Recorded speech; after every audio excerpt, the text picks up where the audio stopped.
এই rainbow handle বারটা অনেকটাই সুন্দর দেখা যাবে যদি আমি সাইকেলে লাগাই। এই জন্য প্রথমে সাসপেনশনটা খোলার পর এখন তোমরা দেখতে পারছো কতগুলো ময়লা রয়েছে। এখন সবগুলো ময়লাকে পরিষ্কার করব। হেডসেটটাও নষ্ট হয়ে গিয়েছে, যার ফলে আমি নতুন বোর্সের ভালো হেডসেটটিকেও লাগালাম। এরপর এখন নতুন হ্যান্ডেল বারটা এখানে ঢুকিয়ে দেওয়ার পর টাইট দিলেই হয়ে যাবে। সাসপেনশন স্টিকার লাগানোর পর এখন তোমরা দেখতে পারছো সাইকেলটি দেখতে অনেকটাই সুন্দর দেখা যাচ্ছে।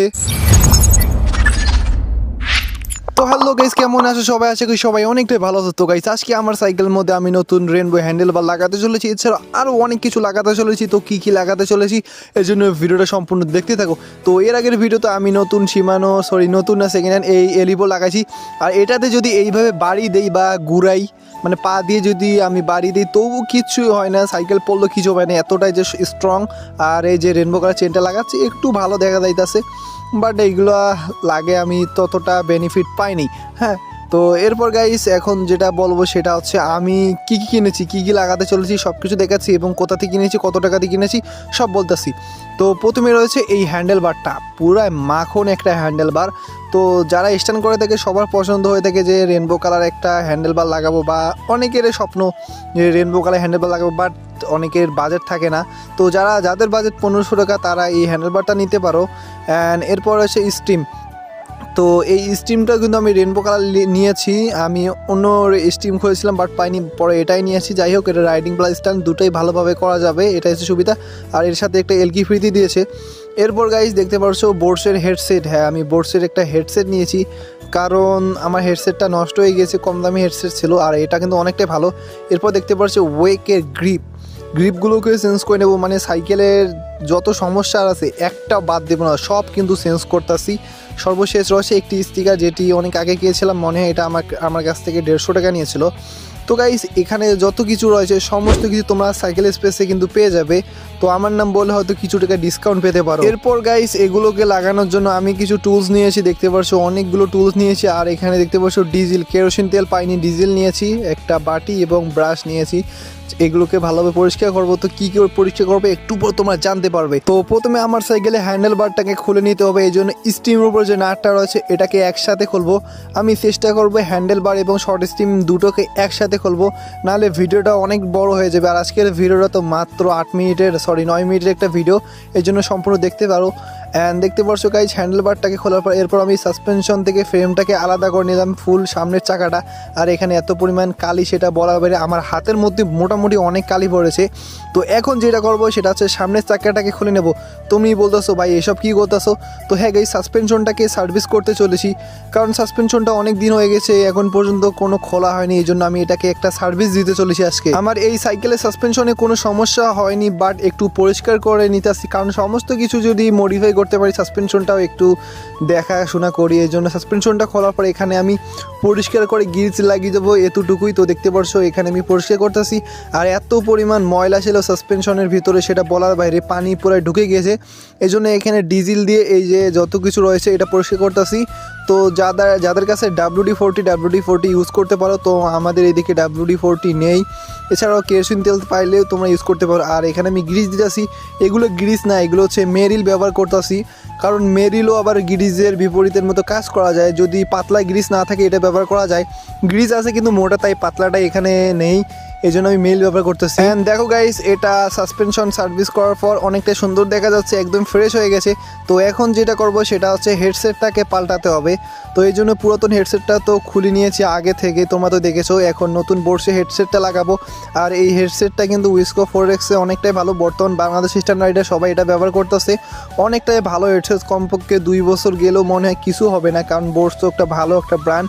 অ্যান্ড এটাকে লাগা খুবই সহজ গাই, দেখতে পারছো প্রথমে অংশটুকু ওখানে আটকে দেওয়ার পর এখানে একটা কাঠ দিয়ে বাড়ি দিচ্ছি। এখানে যদি হাতুড়ি দিয়ে বাড়ি দিই তাহলে এটা কিন্তু একদমই নষ্ট হয়ে যাবে, এই জন্য কাঠ দিয়ে বাড়ি দিতেছি, যার কারণে একদম ফিটফাট হয়ে ভিতরে ঢুকিয়ে যায়। আর এটা লাগানো খুবই সহজ, অনেকে হেডসেট লাগাতে দেখি হেডসেট লাগাতে পারে না, মেকানিক্যাল কাছে যায়। ওই জন্য আমি বলি তুমি কিন্তু নিজে বাড়ি বসে কাজ করতে পারে আমার মতো, এই জন্য জাস্ট টুলসগুলো কেনো এবং পার্টস কেনো, লাগাও বাড়িতে বসে, পুরো মজা পাবে। হেডসেট লাগানো শেষ, এখন সাসপেনশনটা লাগিয়ে নেবো। তো সাসপেনশন লাগানোর পর তো যে নতুন হ্যান্ডেল বার এবং শর্ট স্টিমটা রয়েছে রেনবো কালারের, এটাকেও লাগাতে হবে। আর এটাকে আমি এইভাবে লাগাবো। তো প্রথমে শর্ট স্টিমটাকে লাগাতে চলেছি, হ্যান্ডেল বারটাকে এর ভিতরে ঢুকছে না, এই জন্য আমি শর্ট স্টিমে যে নাটগুলো রয়েছে এগুলোকে লুজ করে নেব, যার ফলে জায়গাটা অনেকটাই বড় হয়ে যাবে। এই জন্য মাঝখানে কিন্তু হ্যান্ডেল বারটা ভিতরে ইজিলি ঢুকবে। আর আজকের ভিডিওটা ততটা ভালো হবে না আমি জানি, কারণ আগের মতো ভ্লগ ভিডিও তোমরা পাচ্ছ না, এর পরবর্তী ভিডিওটা ভ্লগ ভিডিও পাবে। তো এরপর আমি হ্যান্ডেল বারটাকে এর ভিতরে ঢুকিয়ে দেখতে পারছো আমি মাঝ বরাবর রাখবো। এখানে মাঝ বরাবর বলতে এখানে কিন্তু দাগ দেওয়া আছে, এখানে লেখাটা তোমরা বলে ভাই এটা তো মাঝ বরাবর হলো না, বাট এটাই কিন্তু মাঝ বরাবর ওখানে লেখাই রয়েছে। তো নাটগুলো টাইট দেওয়া শেষ, এখন আমি উপরে যে হেডসেটের অংশটুকু রয়েছে কাভারটা ওটাকেও লাগিয়ে নিলাম, যার ফলে দেখতে সুন্দর দেখা যাবে। তো এখন আমি যেটা করবো, আগের হ্যান্ডেলবারের মধ্যে যে গ্রিপ ব্রেক শিফটার এগুলো রয়েছে এগুলোকে খুলে নিতে হবে, কারণ এগুলো যদি আমি না খুলি না তাহলে তো তোমার নতুন হ্যান্ডেলবারই পুরো ফাঁকা ফাঁকা থাকবে। তো হ্যান্ডেলবারের মধ্যে যত কিছু রয়েছে সমস্ত কিছু এখন আমি হ্যান্ডেলবারটা লাগিয়ে নেব। আর গাইস এই হ্যান্ডেলবারটা যদি তোমরা কেউ কিনতে চাও আমার কাছ থেকে কিনতে পারো, ফেসবুক পেজের লিঙ্ক দেওয়া আছে, অবশ্যই কমেন্ট করতে পারো। সেকেন্ড হ্যান্ড যদি দামের কথা বলি আমি 500 টাকা চাচ্ছি, যদি তোমরা 500 টাকার মধ্যে কেউ নিতে চাও অবশ্যই কমেন্ট করিও আমাকে। তোমরা সব থেকে যেটা বেশি কমেন্ট করতেছো ভাই অয়েল ব্রেক, পুরাতন অয়েল ব্রেক কোথায় পাবো? আমার কাছে সত্যি কথা বলতে গাইস কোনো অয়েল ব্রেক নেই, দয়া করে কেউ মেসেজ দিবে না। তো যেগুলো ছিল ওইগুলো আমি অনেক আগে সেল করে দিয়েছি, যার ফলে বর্তমান কোনো অয়েল ব্রেক নেই। অয়েল ব্রেক থাকলে আমি তোমাদেরকে বলি, জাস্ট বর্তমান রয়েছে এই হ্যান্ডেলবারটা, যদি হ্যান্ডেলবার নিতে চাও তাহলে অবশ্যই বলিও, হ্যান্ডেলবার এবং শর্ট স্টিম দুটো। এখন যেটা করবো তোমরা দেখতে পারছো ব্রেকের লিভার শিফটার হ্যান্ডেল মাঝখান দিয়ে ঢুকে নিতেছি।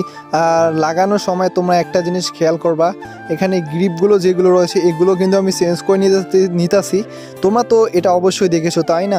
কারণ এগুলো যদি না চেঞ্জ করি মানে এতটাই যে বিরক্ত লাগতেছিল না কিছুদিন ধরে, এই জন্য এগুলোকেও চেঞ্জ করে নিতেছি। এই ওয়েকের গ্রিপগুলো আবার অনেকটাই সফট রয়েছে, যদি তুমি চাও ভালোভাবে যদি ব্যবহার করা যায় না 2 বছরও কিছু হবে না, কারণ এর আগের যে গ্রিপগুলো ছিল ওগুলো কিন্তু একই মনে হয় সেম কোয়ালিটি ছিল, জাস্ট ব্র্যান্ডটা অন্য ছিল। গ্রিপগুলো লাগানোর সময় সাইডে 2টা লকের মতো থাকে, এগুলো আবার ঢুকতেছিল না, এরপর আমি প্লাস দিয়ে বাড়ি দিয়ে ঢুকিয়ে দিলাম, কারণ সাইকেলটা যদি মাটিতে পড়ে যায় বা পাকার মধ্যে পড়ে যায় না তো সর্বপ্রথম গ্রিপটা নষ্ট হয়ে যাবে, কিন্তু এগুলো থাকার কারণে গ্রিপটা কোনো ক্ষতি হতে দিবে না, এই জন্য এগুলোকে লাগিয়ে নিলাম। অনেকে দেখি এগুলোকে খুলে হ্যান্ডেলবারটা কিছুটা বের করে দেয়, হ্যাঁ ওটা যায়, বাট কিছুদিন আগে আমি এইভাবে পড়েছিলাম, ওই হ্যান্ডেলবার সোজা এসে আমার আঙ্গুলে লেগেছিলো, আঙ্গুল পুরাই কেটে গিয়েছিলো, অনেকটাই গভীর হয়েছিল।